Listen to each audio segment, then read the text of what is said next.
there is this like cozy little myth that is perpetuated between politicians and the media. Politicians walk the world stage as if they are the final arbiters of power in the world. So when a president speaks, the cameras run and it's flashed around the world, prime ministers and such like. The media report the world as if presidents and prime ministers are the final arbiters and decision makers in the world, which means that the people above the level of presidents and prime ministers that really make the decisions, they're never looked at or exposed by the mainstream media because they're not accepted to exist.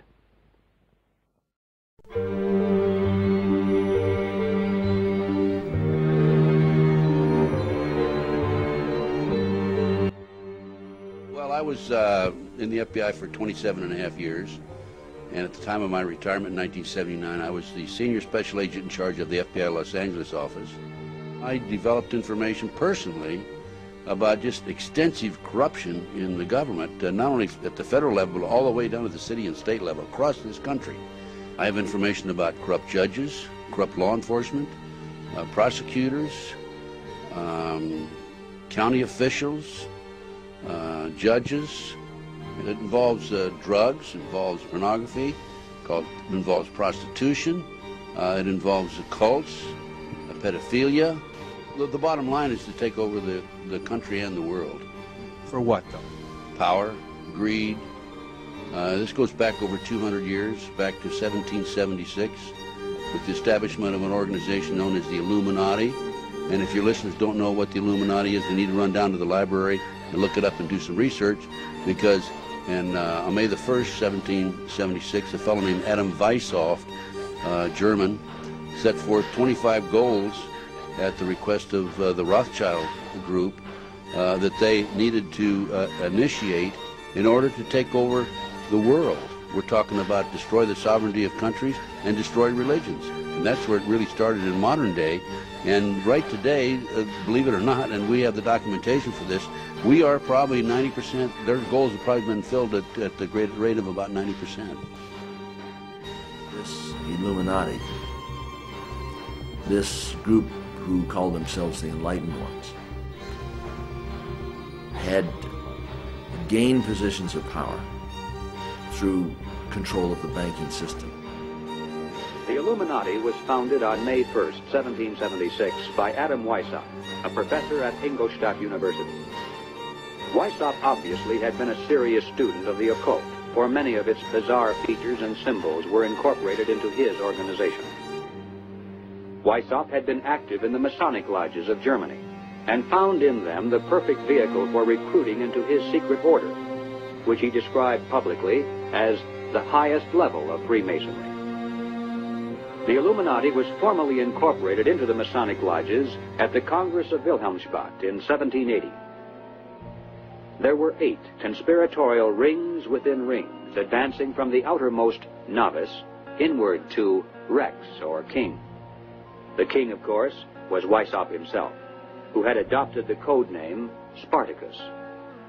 Those in the outer rings were told that the grand purpose of the order was to make of the human race, without any distinction of nation, condition, or profession, one good and happy family.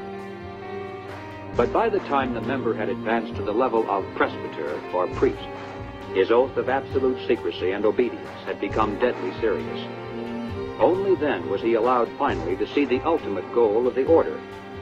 It was the destruction of all religion and the destruction of all independent governments, replaced by a new world order, a world government ruled from behind the scenes by the illuminated ones. We have before us the opportunity to forge for ourselves and for future generations a new world order, a world where the rule of law, not the law of the jungle, governs the conduct of nations. When we are successful, and we will be, we have a real chance at this new world order, an order in which a credible United Nations can use its peacekeeping role to fulfill the promise and vision of the UN's founders. I call upon all states to join ranks in order to found the New World Order of the 21st century. And people talked then, in 1990, of a New World Order. What they actually meant then was a new political order. And the question for us is how we meet and master all these challenges to ensure that Britain enhances its competitiveness in the process and realizes what I believe is our destiny of success in this New World Order. So, in conclusion, ladies and gentlemen, a new world is emerging. It is a new world order with significantly different and radically new challenges for the future. On the back of the dollar bill, you'll see the symbol on the left-hand side of the bill, which is annuit coeptus, which means our enterprise is now a success, or our enterprise is crowned with success. Annuit coeptus. So you say, fine, so you have an enterprise and is now crowned with success. What enterprise are you talking about? Novas ordo seclorum. Novas is novus, meaning new. Ordo is order, and